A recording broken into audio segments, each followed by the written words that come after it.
Olá, então, como eu disse para vocês antes sobre LDB, nós paramos aqui no artigo, na seção da modalidade da educação especial.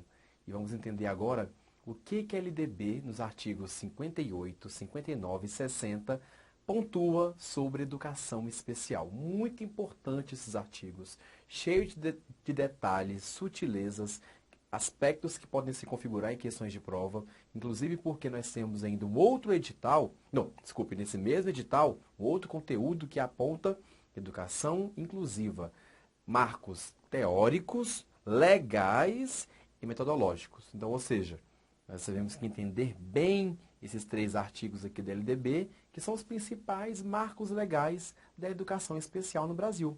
Olha só como começa. Isso também é uma alteração recente da LDB, também, que a LDB antiga não trazia essa alteração de uma forma tão direta. Agora coloca o seguinte, no artigo 58, educação especial é aquela destinada a estudantes que possuem deficiências, transtorno global do desenvolvimento e altas habilidades. Olha só, apenas a essas 3 categorias de estudantes.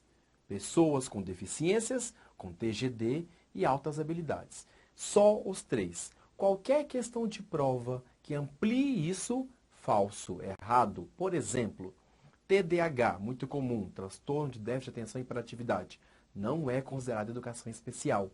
Dislexia, também não é educação especial. Dislalia, descalculia, transtorno desafiador opositor, nada disso é educação especial. Para ser educação especial, a pessoa tem que possuir deficiências. Deficiências, nós temos as deficiências sensoriais, que são a visual e a auditiva. A deficiência física, a deficiência intelectual e a deficiência múltipla, quando tem mais de uma delas. A deficiência intelectual também agora não é mais mental que se chama deficiência intelectual. Por quê? Porque a deficiência intelectual é uma deficiência na questão cognitiva, no intelecto desse indivíduo, né? E deficiência mental, a mente ela é muito mais abrangente do que só o intelecto, do que só o cognitivo. Portanto, nós usamos hoje a nomenclatura deficiência intelectual e não deficiência mental como um todo, né? E não é portador da deficiência, não. É a pessoa com deficiência. Por quê? Portador fica da ideia de alguém que porta alguma coisa e depois pode deixar de portar, como se aquilo não fizesse parte da sua condição. Além disso, dá também um sentido pejorativo de doença, né? Qualquer questão de prova que associe doença, deficiência, falso, com certeza sempre. Então, deficiência nós temos visual, auditiva, física, a deficiência intelectual e a múltipla, né? Essas são as deficiências. O que é TGD? Nós confundimos muito, não é deficiência. Transtorno Global do Desenvolvimento, TGD. São alunos autistas, ou com espectro autista, com características autistas, ou síndrome de Asperger, por exemplo. Então, o aluno autista não é deficiente. Ele tem uma outra condição, ele tem um transtorno. Só que esse transtorno é um transtorno global do desenvolvimento, é um transtorno que afeta todo o seu desenvolvimento de uma maneira global, mais abrangente. Porque, por exemplo, quem tem TDAH, que é um transtorno de hiperatividade, déficit de atenção e hiperatividade, quem tem TDAH é um transtorno funcional, transtorno de uma função, que é a atenção, a concentração. Quem tem dislexia é um transtorno funcional também, que é nenhuma função só, que é a função da leitura. Quem tem transtorno desafiador opositor tem transtorno em uma função, que é a função da adaptação social, por exemplo, e as normas e regras sociais.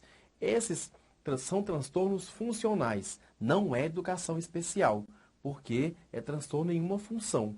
Agora, quem tem TGD, transtorno global do desenvolvimento, é um transtorno que afeta de maneira global, inteira, o desenvolvimento, e não uma função só. Quem tem dificuldades de comunicação e de sinalização, sinalizar quando está precisando de alguma coisa, quando não está, de sinalizar e de se comunicar com os outros. É o que caracteriza primordialmente as pessoas com TGD, além de estereotipias, comportamentos estereotipados, quando a pessoa ela se movimenta de uma maneira estereotipada, ela tem um movimento, um comportamento compulsivo estereotipado, é uma estereotipia, né?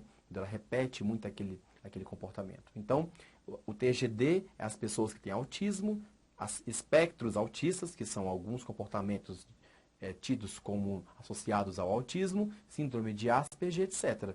Transtorno global de desenvolvimento, que não é deficiência, né? E essas pessoas, o que caracteriza basicamente os autistas é a dificuldade de comunicação, seja oral, escrita, seja de qualquer outra forma, e também de sinalização também, né?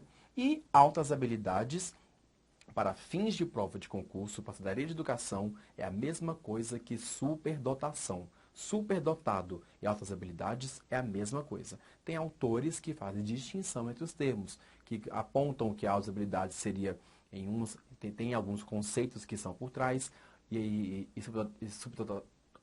tem outros conceitos que são por trás, mas superdotado e altas habilidades para fins de prova de concurso é a mesma coisa, não tem diferença. Então, é para essas 3 categorias de pessoas que está destinada a educação especial. É uma modalidade, uma forma diferente de organizar a educação básica para atender apenas a essas 3 categorias de pessoas. Pessoas com deficiências, com TGD, altas habilidades. Qualquer outra está excluída dessa questão. Lembre-se sempre disso nesse sentido. Além disso, no artigo 58, quais são os direitos que as pessoas com deficiência, altas habilidades e TGD têm que ter? As pessoas com necessidades especiais precisam ter, assegurado por lei.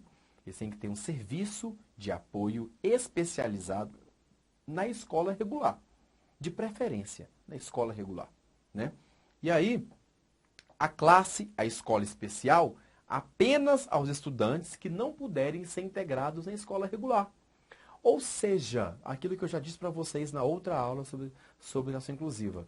A regra é, o aluno especial deve estar na escola regular. Essa é a regra. A exceção, quando o aluno não puder, de acordo com as suas condições, ser incluído na escola regular, a exceção, então, pode ser a escola ou a classe especial. Mas a regra é aluno especial na escola regular. E isso precisa ser evidenciado por vocês, sempre, em qualquer perspectiva. Porque se a prova trouxer que tanto faz, os dois são válidos, escola regular e especial, está falso. Por quê? Escola regular é para todos os alunos, inclusive os especiais. Porque ela é uma escola que tem que ser para todos os cidadãos, alunos sujeitos, cidadãos com direitos de aprendizagem, né? Então, para todos, especiais ou não especiais. Aqueles que, porventura, não tiverem condições ainda de serem incluídos, podem estar numa classe especial ou na escola especial, né? Por caráter transitório, não é também para a vida inteira. Então, essa é a regra. Aluno especial na escola regular, a exceção, aluno especial na escola especial ou classe especial. Então, é essa aqui que é a questão. Serviço de apoio especializado na escola regular é preciso, eles também têm. E outra questão, começa com 0 anos. 0 ano é uma expressão que talvez nem exista, né? Mas começa ao nascer. 0 ano na educação infantil. Por quê? A gente também pode ter ideia, se a prova trouxer no ensino fundamental que começa, só começa com 4 anos, até lá não tem a educação precoce, por exemplo, que é uma forma de atendimento às pessoas com necessidades especiais. A educação precoce acontece com 0 anos, quando a criança nasce. O bebê tem educação precoce. Assim como as creches também. Educação infantil é de 0 a 3 anos, especial também é a mesma coisa. Né? Começa com 0 anos também. Qualquer questão de prova que negue isso está falso. Né? E o artigo 5960 tem algumas questões aqui também ainda sobre o que é assegurado às pessoas com necessidades especiais. E eu resumi esses 2 artigos aqui nesses quadros que trazem essas questões. Eles têm direitos a professores especializados para a integração nas classes comuns. Professores especializados são aqueles professores que fazem o atendimento educacional especializado. É um professor especialista em educação inclusiva especial que vai subsidiar o aluno com deficiência a ser integrado, a ser incluído na classe comum, vai subsidiar o professor a receber aquele aluno, incluí-lo e também as famílias. Então, é preciso que haja um professor especializado que fomente a integração dos alunos nas classes comuns. Também tem direito à educação para o trabalho, acesso igualitário aos programas assistenciais do ensino fundamental, está colocado ensino fundamental ainda, né? Terminalidade específica no ensino fundamental. O que significa isso? Significa que aqueles alunos que estão muitos anos no ensino fundamental e que todas as estratégias já foram utilizadas, eles não conseguiram se desenvolver, esses alunos são garantidos terminalidade específica, ou seja, eles recebem o certificado de término do ensino fundamental, né, principalmente adolescentes, né, porque já ficaram muitos anos ali, e fica por isso mesmo? Não. Eles são encaminhados ou para o trabalho ou então para a EJA, ou educação profissional. Eles não é só receber um certificado, não. Esse certificado, essa terminalidade específica, certificado de conclusão do ensino fundamental, que tem um histórico descritivo de tudo aquilo que o aluno aprendeu e desenvolveu. E também, depois disso, ele é encaminhado ou para a EJA, para a educação profissional, ou então para o trabalho, né? E aceleração de estudos para os alunos que têm altas habilidades. Eles podem acelerar, passar fases, ciclos, séries adiante para poder acelerar os estudos devido às suas altas habilidades. Além disso, os alunos, essa questão aqui, fundamental. A adequação curricular é o que realmente o que torna a educação inclusiva como algo concretizado, o que concretiza, o que materializa, o que realmente dá a concretização à educação especial inclusiva é a adequação curricular. O que é isso? Adequar métodos, técnicas, conteúdos, adequar o currículo àquele aluno. Você não vai pegar, o aluno vai ter o currículo comum, que todo mundo está vendo, e aquele currículo vai ser adequado ao aluno, à necessidade daquele aluno naquele momento. Então, eu adequo o currículo, adapto o currículo, e por isso o aluno vai ver o mesmo currículo que os outros, é claro, só que adaptado, adequado à sua necessidade, aquilo que ele realmente precisa. Então, por exemplo, se na prova eu trouxer uma situação fictícia dizendo que fulano, que é uma pessoa com deficiência, ou TGD, por exemplo, tem um currículo adequado, e por isso ele terminou o ano ele sem saber as mesmas coisas que os outros alunos da sala sabem. Ele sabe, né? Ele sabe de uma maneira diferente, adaptada, ou até mesmo ele não sabe de maneira tão aprofundada. É certo, então, ele passar de ano? Claro que sim, com certeza. Por quê? O que vai dizer se ele passa ou não de ano é o fato dele ter cumprido a adequação curricular que lhe foi feita.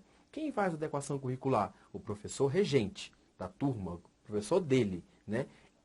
Com o auxílio desse professor especializado, geralmente da sala de recursos, que auxilia ele a fazer a adequação curricular. Adequa-se os métodos, as técnicas e os conteúdos para que os alunos especiais também tenham um currículo, né? E esse currículo eles não é uma outra sala de aula. Então, a sala de aula inteirinha está vendo frações. Ele também está vendo frações, porque ele não é uma sala à parte dentro da sala de aula. Só que, enquanto a sala de aula está vendo frações impróprias, multiplicação de frações, expressões numéricas de frações, aquele aluno especial está vendo frações inteiro, meio mais meio inteiro, fração parte de um todo, entendendo conceitos. Ou seja, eu adaptei frações àquilo que aquele aluno com deficiência ou TGD pode aprender naquele momento. É flexível, eu posso mudar a adequação curricular no decorrer do ano, se eu perceber que o aluno está avançando mais ou se ele está avançando menos, eu posso adequar isso aí, né? Então, adequar os recursos, métodos, técnicas e conteúdos é o que promove, é o que materializa, o que concretiza a inclusão pedagógica dos alunos na sala, né? Além disso, eles têm direito também a uma alternativa preferencial de AEE, ou seja, preferencialmente o atendimento educacional especializado, ele é feito na rede pública regular de ensino, preferencialmente, não é obrigatório. Mas, de preferência, o atendimento educacional especializado, que é aquele esse apoio especializado que o aluno especial precisa ter para poder ser incluído, de preferência que seja feita na rede regular de ensino, de preferência. Não é obrigatório. Então, pode ser feito nas conveniadas, as comunitárias, como a PAI, por exemplo, CEAL, né? Pode ser feito? Sim, mas a preferência é que seja na rede regular de ensino, o AEE, né? E aí, então, saímos da educação especial e entramos nos profissionais da educação. Para essa LDB, quem é tido considerado profissional da educação? Primeiro, tem que estar em efetivo exercício na educação básica, né? E, em segundo lugar, tem que ser formado em cursos reconhecidos. E aí, nós temos aqui 3 incisos, 3 casos, né, que a LDB pontua, que são considerados profissionais da educação. Em primeiro lugar, professores licenciados em nível médio ou superior, nível médio ainda, com certeza, quem fez o curso normal, por exemplo, em nível médio ou superior, para a docência na educação infantil e nos ensinos fundamental e médio. Então, esses professores são considerados profissionais da educação. Esse nível médio aqui é uma questão que pode se configurar em questão de prova. Cuidado com isso, se atente. Profissional de nível médio também, esses professores de nível médio também são considerados profissionais da educação. Todos eles, desde que estejam em efetivo exercício na educação básica e que sejam formados ou licenciados a nível médio ou superior. Além disso, trabalhadores em educação, portadores do diploma de pedagogia, com habilitação em administração, planejamento, supervisão, inspeção e orientação educacional, bem como com títulos de mestrado ou doutorado nessas áreas também. Esses são considerados. Pedagogia com essas habilitações aqui. Administração, planejamento, supervisão, inspeção e orientação educacional. E também, inciso 3, trabalhadores em educação, portadores do diploma de curso médio, técnico ou superior, incluindo aqueles tecnólogos sequenciais, né, na área pedagógica ou afim. Então, 3 incisos que precisam ser levados em consideração e ter atenção, porque eles trazem muitos detalhes, tá? Muitos detalhes, né? Então, aqueles que não são professores, por exemplo, trabalhadores em educação, com diplomas de curso médio, técnico ou superior, em área pedagógica ou áreas afins, que trabalhem na educação, também são considerados profissionais da educação, para fins dessa lei, né? E, além disso, a formação dos docentes. Essa questão também super importante para fins de prova. Vejam só, os docentes serão formados em nível superior, né? Ou seja, a regra é docentes formados em nível superior. Essa é a regra. Admite-se, permite-se, ou seja, a exceção, formados em ensino médio em cursos normais, cursos normal, né? Aquele curso normal que é a modalidade normal, o magistério a nível de ensino médio. Eu fiz o curso normal, por exemplo, então é um curso de magistério a nível médio, né? Que forma profissionais para trabalhar na educação infantil e nos anos iniciais do ensino fundamental. Então, a regra é os professores formados em nível superior, mas admite-se que eles também sejam formados em nível médio, né, na modalidade normal para atender a educação infantil e o ensino fundamental nos anos iniciais. Além disso, a formação inicial será de preferência presencial. E a EAD, à distância, é uma complementação. Preferência. Então, pode ter cursos de formação inicial de pedagogia, por exemplo, à distância.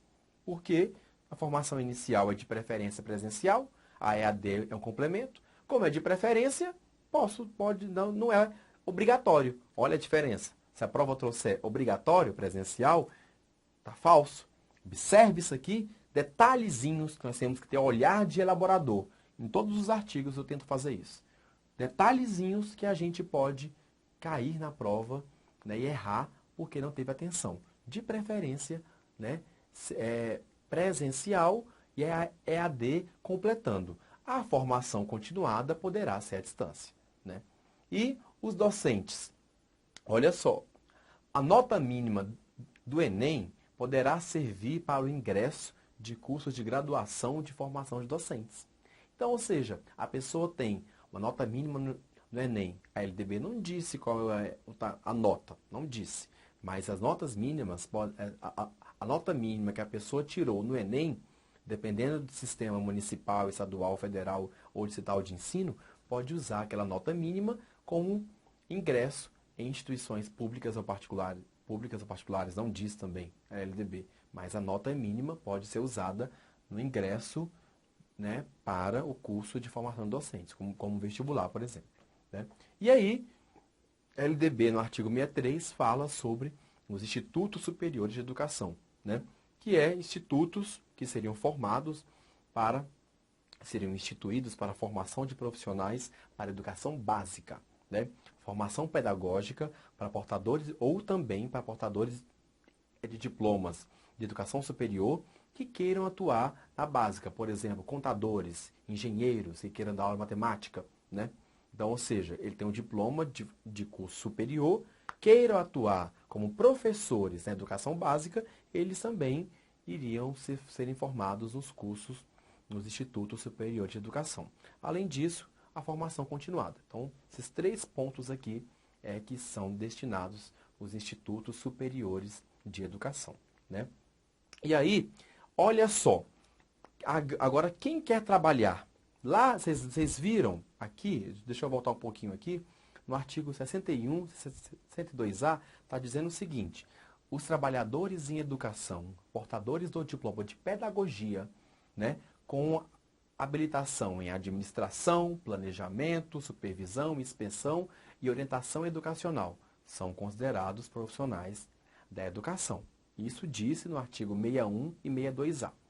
Logo depois, então, no artigo 64, 65, 66, está dizendo o seguinte, que para se atuar na área de administração, planejamento, inspeção, supervisão ou orientação educacional, pode ser um curso de pedagogia ou também pós-graduação.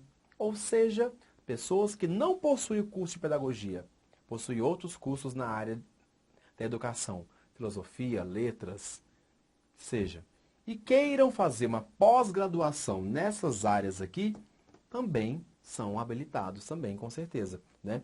E aí, no artigo 65, coloca o estágio para a educação básica tem que ter no mínimo 300 horas. Né? Educação básica. Então, se eu quiser atuar como professor da educação básica, eu tenho que fazer estágio de no mínimo 300 horas. Além disso, a preparação para o exercício do magistério superior será feita, face-a nível de pós-graduação, que pode ser especialização, lato sensu, mestrado ou doutorado, né? Mas prioritariamente em programas de mestrado ou doutorado. Não esqueçam disso aqui. Prioritariamente não é obrigatório. Portanto, as pessoas que possuem apenas uma especialização, né, podem atuar em cursos do magistério superior, tá? Atente-se para isso porque é um detalhe importante, né? Porque não, se a prova trouxer que só pode atuar no magistério superior quem tem mestrado ou doutorado, falso. Que é obrigatório? Não. Prioritário, mestrado ou doutorado. Mas quem tem também curso de especialização pode sim atuar no magistério superior. E educação básica, estágio, né? Ou seja, a prática de ensino, estágio na formação tem que ser no mínimo 300 horas. E administração, planejamento, inspeção, supervisão e orientação educacional podem ser feitos do curso de pedagogia, né? Como uma forma de habilitação ou a nível de pós-graduação também, né?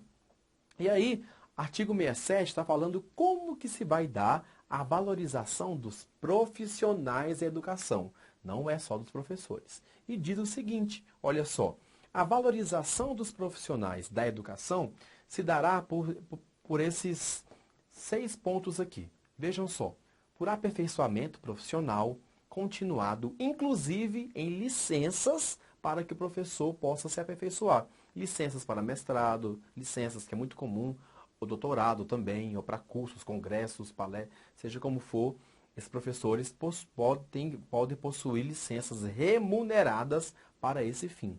Além disso, outra questão que valoriza os profissionais da educação, segundo o artigo 67 da LDB, é o ingresso exclusivamente por provas e títulos na educação pública. Exclusivamente por provas e títulos. Isso também é um ponto de valorização dos profissionais da educação, segundo a LDB.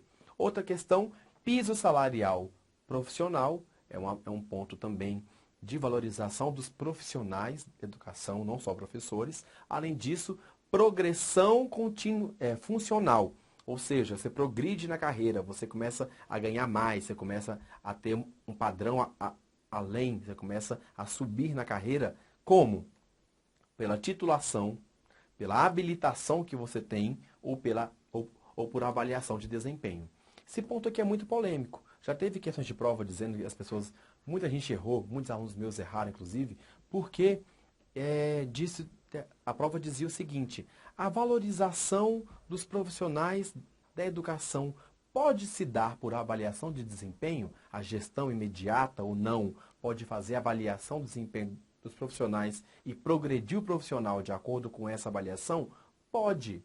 Isso pode acontecer. Ou seja, tem estados brasileiros em que os professores eles só progridem, só passam para a etapa seguinte, pulam a barreira na sua carreira, progridem se eles forem bem avaliados pelo gestor imediato. Então, a avaliação de desempenho é um dos itens considerados para a progressão funcional no que concerne a valorização dos profissionais da educação. Tem também períodos reservados para estudos, planejamento e avaliação na carga horária dos professores. Tá? Então, tudo isso aqui também, estudos, planejamento e avaliação na carga horária deles também é um ponto de valorização dos profissionais. E condições adequadas de trabalho.